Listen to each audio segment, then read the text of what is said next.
হয়েছে, কিংবা হচ্ছে অন্য কোনোভাবে দমন করা হয়েছে, যাতে করে কেউ আর বাংলাদেশের সংস্কৃতি নিয়ে কথা বলতে পারে, কেউ যেন বাংলাদেশের রাজনৈতিক ব্যবস্থা নিয়ে কথা বলতে পারে। এই বাংলাদেশ যে অসাম্প্রদায়িক রাজনৈতিক কেন্দ্রবিন্দু সেই শত সহস্র বছর ধরে, সেটাও যেন কেউ বলতে না পারে, এই জন্য এই কাজটা করা হয়েছে। এবং এটাকে এমন ভাবে তৈরি করা হয়েছে, এমন হীনমন্যাতে নিয়ে যাওয়া হয়েছে, শাপলা চত্বরে এতজনকে হত্যা করার পরে আবার যাদেরকে হত্যা করা হয়েছে তাদের নেতৃবৃন্দকে আইনা সোহরাওয়ার্দী উদ্যানে একটা সমাবেশ করে বলা হয়েছে যে হত্যা তো আমরা করি নাই, এমনি তারা রং দেখে শুয়েছিল, আর হচ্ছে তারা এখন কমই জননী উপাধি নিয়ে নিছে। আমি বলতে চাচ্ছি, নেতৃবৃন্দকে এমন হীনমন্যতায় নিয়ে গেছে, তাহলে কর্মীদের কি অবস্থা ছিল, সাধারণ মানুষের কি অবস্থায় ছিল, যে তারা মনে করছে আজকে যদি শেখ হাসিনাকে কমের জন্য উপাধি না দিই, মনে হয় আমাদের কমি মাদ্রাসা থাকবে না, মনে হয় আমাদের কোনো সুযোগ সুবিধা থাকবে না, মনে হয় আসলে শেখ হাসিনা এটা প্রাপ্য, এই ধরনের ব্যাপারটা তাদের মাথায় ঢুকে দেওয়া হয়েছে। এই যে আওয়ামী লীগ আসার পরে 2012 সালে শুধুমাত্র একজন ব্যক্তির ফাঁসির রায়কে কেন্দ্র করে আমরা সেই কথাটা বলি না, যে সাইদি সাহেবের ফাঁসির রায়কে কেন্দ্র করে দেশের মানুষ প্রতিবাদ করতে পারে, কেউ আমাকে ভালো জানতে পারে আমার জন্য প্রতিবাদ করতে পারে, কেউ বেগম জিয়ার মুক্তির জন্য প্রতিবাদ করতে পারে, পারছে না।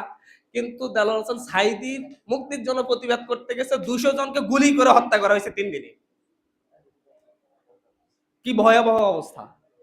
এটা কিন্তু এখন আলোচনা আসে না, এটা কথা বলা হয় না, এটা আমরা বেমালুম ভুলে যাচ্ছি।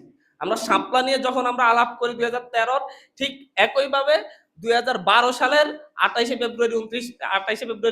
ফেব্রুয়ারির এই হত্যাকাণ্ড নিয়ে আমাদেরকে আলাপ করতে হবে। কারণ এই শাপলার হত্যার লাইসেন্সটা আলমুল আমাদেরকে হত্যা করা যায়, সাধারণ মানুষকে হত্যা করা যায়, যারা হচ্ছে প্রো বাংলাদেশি বা রিলিজিয়াস ইন্টিগ্রিটি চাই তাদেরকে হত্যা করা যায়, এই লাইসেন্সটা কিন্তু হচ্ছে 12তে পেয়ে গেছে। আবার 12 লাইসেন্সটা কিন্তু 2009 সালে পেয়ে গেছে হচ্ছে আপনার বিডিআর হত্যাকাণ্ডের মধ্য দিয়ে। এর মধ্য দিয়ে এরপরে ধীরে ধীরে ধীরে ধীরে যারাই প্রতিবাদ করবে তারা আগুন সন্ত্রাস, যারাই প্রতিবাদ করবে তারা মৌলবাদী, যারাই প্রতিবাদ করবে তারা রাজাকার, যারাই প্রতিবাদ করবে তারা হচ্ছে অ্যান্টি বাংলাদেশি, প্রো পাকিস্তানি, এই ধরনের বয়ান প্রতিষ্ঠা করতে বাংলাদেশের প্রত্যেকটা লেখনী দেখেন, প্রত্যেকটা বুদ্ধিজীবীদের লেখনী দেখেন, প্রত্যেকের বয়ানে কোনো না কোনো ভাবে একটু ধরেন আমাদের পক্ষে লেখছে মনে হয়, কিন্তু সেই লেখার মধ্যেও এই রাজাকার, মৌলবাদ, এই বিষয়গুলো চলে আসছে। যারা বাংলাদেশের পক্ষ হইয়া লেখছে, যারা বাংলাদেশের মানুষের পক্ষ হইয়া লেখছে, তারা পর্যন্ত এখন হীনমন্যতায় ভোগা শুরু করছে, যে হচ্ছে এখন আমি যদি লেখাটা যদি পুরোপুরি হাসিনার বিরুদ্ধে চলে যাই, পুরোপুরি ভারতের বিরুদ্ধে চলে যাই, তাহলে তো সমস্যা, সুতরাং একটু লেস টাইনা দিই যে হচ্ছে অমুক রাজাকার ছিল, অমুক মৌলবাদী ছিল, অমুক হচ্ছে দেশদ্রোহী ছিল, মানে এরকম একটা বয়ান তৈরি করার চেষ্টা করা হয়েছে। এই বয়ান আমরা এখনো ভাঙতে পারিনি। আর এই ভাঙতে না পারার কারণ হচ্ছে এই 2026-এ এসেও এখন আমরা দেখতেছি যারা ক্ষমতায় গেছে তারা এখন আবার সে পূর্ণ পন্থায় ক্ষমতায় রাখতে চাচ্ছে, আওয়ামী লীগ যেভাবে ছিল। অথচ তাদের অতীত কিন্তু এটা না, তাদের অতীত কিন্তু ইন্ডিয়ার চোখে চোখ রেখে কথা বলার অতীত। কিন্তু তারা এখন গত 16 বছর তারাও এমন হীনমন্যতা ভোগা শুরু করছে। গত 16 বছর তো ভারতের বিরোধিতা করে মনে ক্ষমতায় আসতে পারেনি, এখন ক্ষমতায় থাকতে হলে ভারতীয় হিজিমনিকে এই দেশে জায়গা করে দিতে হবে, দালালিটা করতে হবে। এই হীনমন্যা থেকে আমাদের পুরো জাতিকে মুক্ত করতে হবে, তাইলে আমাদের মুক্তি মিলবে।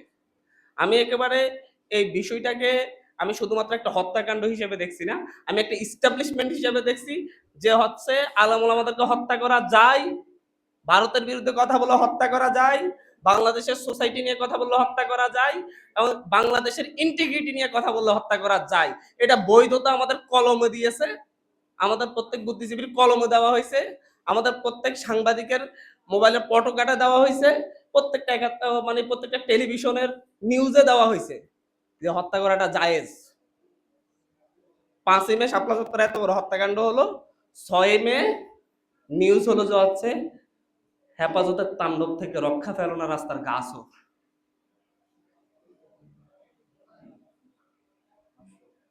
মানে এভাবে কিন্তু বয়ান তৈরি করা হয়েছে। এখনো আজকে আমরা কথা বলি, আমরা জুলাই সনদ, আমরা গণভোটের কথা বলি কিংবা অন্য কিছুর কথা বলি, দেখবেন যে কিছু না কিছু একটা টান দিয়ে দিবে। হঠাৎ করে দেখবেন যে হচ্ছে এনসিপির অমুক নেতা সিগারেট খাইতে গিয়ে ধরা পড়লো, মিডিয়াতে দেখবেন এই নিউজ,